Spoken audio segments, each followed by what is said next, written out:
Η πόλη κοιμόταν με τα μάτια ανοιχτά. Στους δρόμους περπατούσαν άνθρωποι χωρίς πρόσωπα, με τσέπες γεμάτες φόβο και στόματα γεμάτα σιωπή. Κάποτε εδώ υπήρχαν παιδιά που γελούσαν. Τώρα ακούγονταν μόνο σιρήνες, τηλεοράσεις και υποσχέσεις. Στην πλατεία στέκονταν ένας γέρος και φώναζε. Δεν έγινε ξαφνικά τούτος ο τόπος μπουρδέλο. Σιγά σιγά τον ξεπουλήσαμε. Για λίγο ψωμί, για μία θέση, για ένα μισθό, για να μην χάσουμε τη βόλεψή μας. Κανείς δεν το κοίταζε. Οι άνθρωποι είχαν μάθει να σκύβουν, να χειροκροτούν εκείνους που τους ποδοπατούσαν. Να λένε έτσι είναι η ζωή. Να γυρίζουν σπίτι σαν φυλακισμένοι χωρίς κάγκελα. Και οι πιο επικίνδυνοι δεν ήταν οι κλέφτες, ούτε οι ψεύτες, ούτε οι διεφθαρμένοι. Ήταν εκείνοι που έβλεπαν το σκοτάδι και συνήθιζαν να ζουν μέσα του. Ένα παιδί τότε ρώτησε το γέρο. Υπάρχει ελπίδα? Και εκείνος χαμογέλασε πικρά. Ναι, όταν οι άνθρωποι πάψουν να πουλάνε την ψυχή τους τόσο φθηνά. Και η Ελλάδα στέκονταν στη γωνιά των αιώνων με τα χέρια στις τσέπες και τα μάτια κουρασμένα από υποσχέσεις.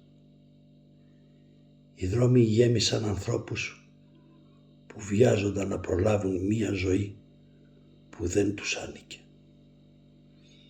Τα παιδιά έφυγαν με μία βαλίτσα στο χέρι και τη μάνα πίσω από το τζάμι να χαμογελάει δήθεν δυνατή, ενώ μέσα της κατέρεαν ολόκληρες πατρίδες. Οι γέροι μετρούσαν τα κέρματα στα φαρμακεία, οι νέοι μετρούσαν ήττες και οι πολιτικοί μετρούσαν χειροκροτήματα. Στα καφενεία κάθονταν άντρες σιωπηλοί, σαν να είχαν ξεχάσει ακόμη και να ονειρεύονται. Και στις τηλεοράσεις άνθρωποι καλοντημένοι εξηγούσαν γιατί η δυστυχία είναι ανάπτυξη. Η αλήθεια πέθαινε κάθε βράδυ λίγο πριν τις ειδήσεις. Κι όμως κάτω από τα χαλάσματα αυτής της κουρασμένης χώρας υπήρχε ακόμη μία σπίθα. Σε μία μάνα που δούλευε 2 δουλειές και δεν λύγιζε. Σε ένα πατέρα που γύριζε σπίτι εξαντλημένος, μα κράτουσε ακόμη αγκαλιά το παιδί του. Σε ένα ποιητή που έγραφε στο σκοτάδι για να θυμίζει στους ανθρώπους ότι δεν γεννήθηκαν για να σέρνονται. Γιατί η Ελλάδα δεν πέθανε ποτέ από τη φτώχεια. Πέθαινε πάντα όταν ξεχουχνούσε την ψυχή της. Και εκείνος ο γέρος στην πλατεία σήκωσε τα μάτια του στον ουρανό και ψιθύρισε. Η πατρίδα δεν σώζεται με σημαίες. Σώζεται όταν οι άνθρωποι ξαναγίνουν άνθρωποι. Και τότε ο γέρος στάθηκε όρθιος στη μέση της πλατείας. Τα φώτα της πόλης τρεμόπαιζαν σαν κουρασμένες συνειδήσεις και οι άνθρωποι περνούσαν δίπλα του με σκυμμένο κεφάλι και μάτια άδεια. Δεν είχαν πια θυμό και αυτό ήταν το πιο τρομακτικό.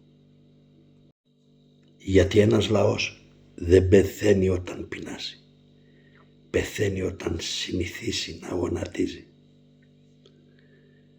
Στα μπαλκόνια κρέμονταν σημαίες ξεθοριασμένες. Στα καφενεία οι ίδιες κουβέντες. Οι ίδιοι καημοί και οι ίδιες ελπίδες κάθε 4 χρόνια. και κάθε φορά κάποιος ανέβαινε σε ένα βήμα. Χαμογελούσε σαν σωτήρας. Μοίραζε φόβο, ντυμένο υποσχέσεις. Και ο κόσμος χειροκροτούσε, λες και ζητούσε άδεια να συνεχίσει να υποφέρει. «Σώσε μας», φώναζαν. Όχι γιατί πίστευαν, αλλά γιατί είχαν ξεχάσει πως μπορούσαν να σωθούν μόνοι τους. Και έτσι η υποταγή έγινε συνήθεια, έγινε τρόπο ζωής, έγινε κληρονομιά.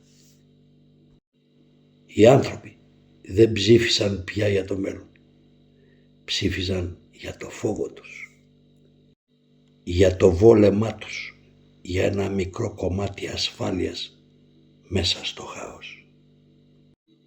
Και οι πολιτικοί χαμογελούσαν πάνω από τα ερείπια, σαν βασιλιάδες σε καμένο βασίλειο. Τότε ο γέρος άρχισε να γελάει, ένα γέλιο βαρύ, σχεδόν τρομακτικό. «Δεν φταίνε μόνο εκείνοι», είπε. «Το πραγματικό μπουρδέλο αρχίζει όταν ο άνθρωπος παραδίδει μόνος του την αξιοπρέπειά του και μετά ψάχνει σωτήρες να τον λυπηθούν». Ξαφνικά φύσηξε ένας δυνατός αέρας. Οι αφίσες σκίστηκαν από τους τοίχους. Τα μεγάφωνα σώπασαν. Και για μια στιγμή η πόλη έμεινε βουβή. Σαν να περίμενε κάποιος να πει την αλήθεια. Μα κανείς δεν μιλούσε. Γιατί οι περισσότεροι είχαν μάθει να ζουν αλυσοδεμένοι. Και αποκαλούν τις αλυσίδες τους πατρίδα, κόμμα, σωτηρία. Και εκεί μέσα στη σιωπή ο γέρος ψιθύρισε την τελευταία του φράση πριν χαθεί στο σκοτάδι. Ο χειρότερος τύραννος δεν είναι αυτός που κυβερνά έναν φοβισμένο λαό, αλλά εκείνος που έμαθε το λαό να αγαπά την υποταγή του. Δημήτρης Στάικος.